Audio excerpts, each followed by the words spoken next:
Hoy analizaremos un tema muy controversial. Acompáñame. Hoy estudiaremos a la luz bíblica el tema del diezmo. El diezmo es uno de los temas más controversiales de la Iglesia Evangélica. Es la 10ª parte de los ingresos salariales que una persona aparta para entregarlos a la congregación a la cual pertenece. Dicho diezmo es utilizado para el sustento pastoral, para poder ayudar a aquella persona que tiene la misión y responsabilidad de guiar a un pueblo o a una congregación.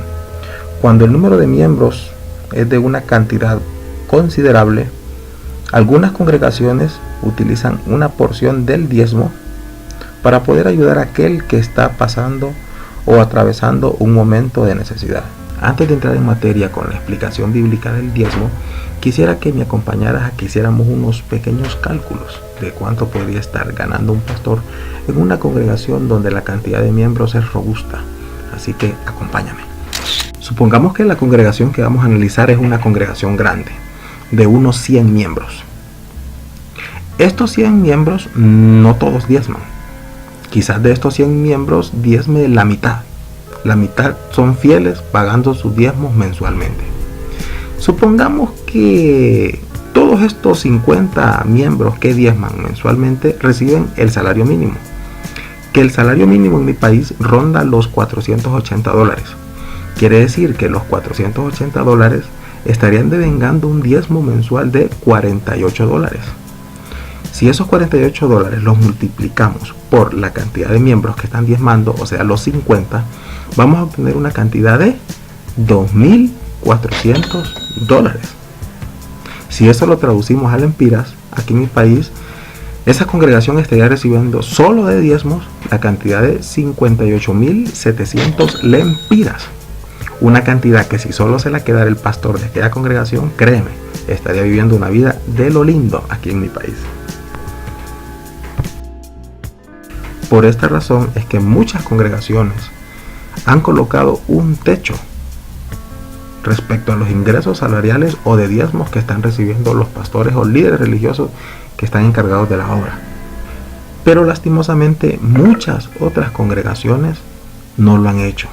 Se han llenado de avaricia y han inflado sus arcas financieras con todos los ingresos de aquellas personas ingenuas que llenan las arcas de la iglesia con sus diezmos, pero que no se percatan cuáles son los destinos de los mismos. Ahora sí, entremos a la explicación bíblica del diezmo. La primera vez que se menciona la palabra diezmo en la Biblia, la podemos encontrar en el libro de Génesis capítulo 14, versículo 20, el cual nos dice: y bendito sea el Dios Altísimo, que te entregó tus enemigos en tu mano, y le dio a Abraham los diezmos de todo. Según nos cuenta el relato bíblico, Abraham, después de regresar de una guerra y al haber obtenido la victoria y traer el botín en sus manos, miró muy necesario entregar sus diezmos, la 10ª parte o el 10% de lo que pudo obtener en la guerra, al sacerdote o al líder religioso de la época, llamado Melquisedec. De Abraham se desprende una línea genealógica. Abraham tuvo a Isaac, Isaac tuvo a Jacob, y Jacob tuvo 12 hijos. Jacob en la Biblia se le cambió de nombre. Dios le colocó el nombre de Israel. Por eso los 12 hijos que tuvo Jacob se les conoce como las 12 tribus de Israel. De los 12 hijos que tuvo Jacob o Israel, encontramos uno que tuvo una historia muy particular de mucho sufrimiento. Este se llamó José. José fue vendido por sus hermanos a Egipto. En Egipto hubo una historia impresionante, tanto de la vida de José como posteriormente de todo el pueblo israelita, ya que gracias a la llegada de José a Egipto, el pueblo de Israel también fue acercándose más y más a tierras egipcias. En Egipto surge un nuevo líder israelí llamado Moisés. Moisés fue escogido por Dios para poder liberar a su pueblo de la esclavitud egipcia. Y una vez que el pueblo israelita sale de las tierras de Egipto, empieza a caminar con Dios en un recorrido tanto de sufrimiento como de bendición a través del desierto.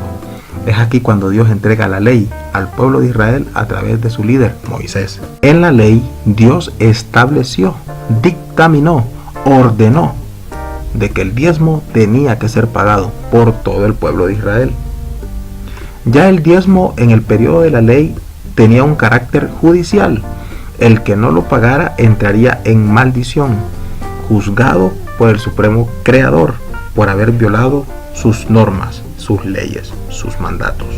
Pero notemos que desde Abraham hasta Moisés transcurrió mucho tiempo, alrededor de 720 años.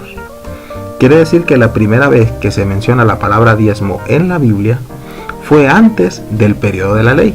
Cuando Jesucristo llega a la escena mundial, la ley termina y entramos a otro periodo denominado el periodo de la gracia.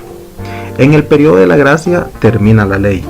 Por ende, cabe mencionar de que debemos analizar el punto del diezmo, ya que el diezmo pertenecía a la ley. Muchos se preguntarán, entonces, ¿por qué al venir Jesucristo y entrar a otro periodo tenemos que seguir pagando el diezmo? Bueno, como te dije anteriormente, el diezmo se pagó incluso antes del periodo de la ley. Pero miremos qué pasó, qué habló Jesucristo, qué pasa ahora que estamos en el periodo de la gracia con respecto al diezmo. Dice la palabra de Dios en Mateo capítulo 23, versículo 23: Ay de vosotros, escribas y fariseos hipócritas, porque diezmáis la menta y el eneldo y el comino, y dejáis lo más importante de la ley, la justicia, la misericordia y la fe. Esto era necesario hacer, sin dejar de hacer aquello.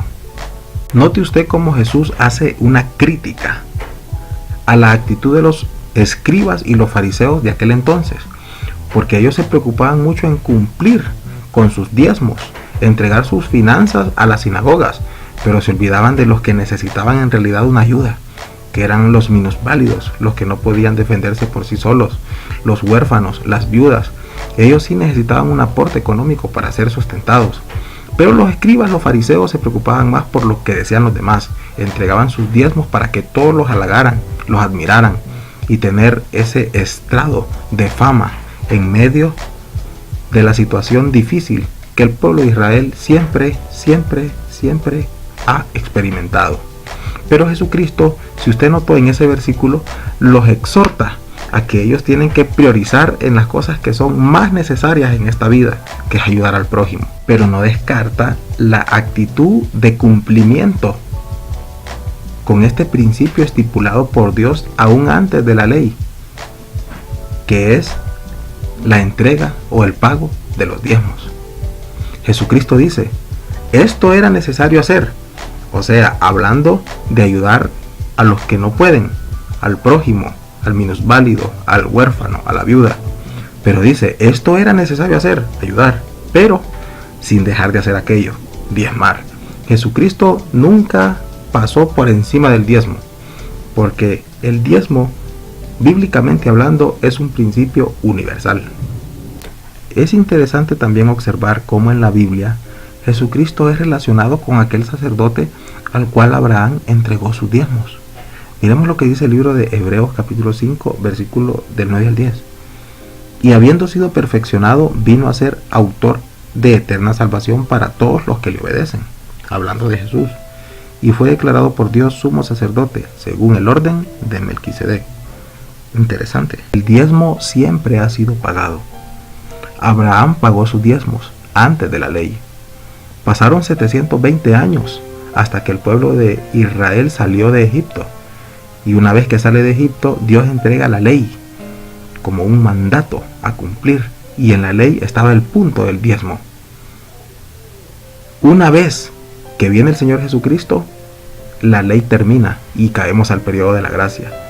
Y Jesucristo no elimina el punto del diezmo, ni pasa por encima de él, sino que más bien dice a los escribas y fariseos de aquel entonces que debían ser buenos, misericordiosos con los que necesitaban ayuda, los huérfanos, las viudas, los minusválidos, pero que también debían de pagar sus diezmos. Parece que el diezmo en la Biblia es un principio universal que ha sido entregado a cada uno de nosotros para que tengamos bendición. Cabe también mencionar que el diezmo ahora en el periodo de la gracia no es de carácter judicial. Por lo tanto, si usted no lo paga, no va a caer en una especie de maldición, como dicen muchos. Pero eso sí, al no cumplir con este principio universal establecido por el Creador, usted no va a recibir esas bendiciones que Él nos ha indicado en su santa palabra. Por tal razón, aquella iglesia que no le enseña a usted acerca de lo bueno que es el diezmo, le está fallando. Porque si usted no diezma, no va a ser bendecido. Ahora bien, dice la palabra de Dios que en la antigüedad, en la iglesia primitiva, se practicaba una distribución de riqueza. Las personas traían sus bienes, sus riquezas y lo colocaban a los pies de los apóstoles. Pero estos lo distribuían de manera uniforme, de manera de que todos los hermanos de la iglesia gozaran de la misma posición económica y pudieran gozarse en la bendición como también en la tribulación. ¿Qué nos quiere decir esto? Bueno, que así como el diezmo es un principio universal, así también el aspecto de compartir y ayudar a los demás es otro principio que usted, pastor, debe empezar a practicar. Si usted es un pastor que está en una congregación muy grande y recibe unas cantidades exorbitantes de dinero, ya es tiempo de que empiece a anclar esos dos principios. Así como se enseña de diezmo, así también se debe de enseñar el compartir y ayudar a otros. Por esta razón es que usted que recibe esas cantidades jugosas de dinero, hoy debe empezar a ayudar a aquellos que en realidad lo necesitan. ¿Cómo es posible de que te estés ganando 52,000 lempiras en mi país o $2,400 y que te olvides de aquellos que en realidad necesitan de tu ayuda? Los huérfanos, las viudas, los minusválidos, tanta necesidad que hay en este mundo. Por esta razón, usted que me está viendo y escuchando y está en una congregación liderando, empiece a dar el ejemplo y empiece a compartir, así como los apóstoles en el tiempo primitivo lo hacían. Diezmar no es malo, diezmar es una bendición. Pero no te olvides que también es muy importante y de aún mayor bendición ayudar a aquel que está necesitado. Por eso usted que es miembro o pastor de una iglesia, despójese de tanta riqueza y empecemos a ayudar a aquellos que nos necesitan tanto.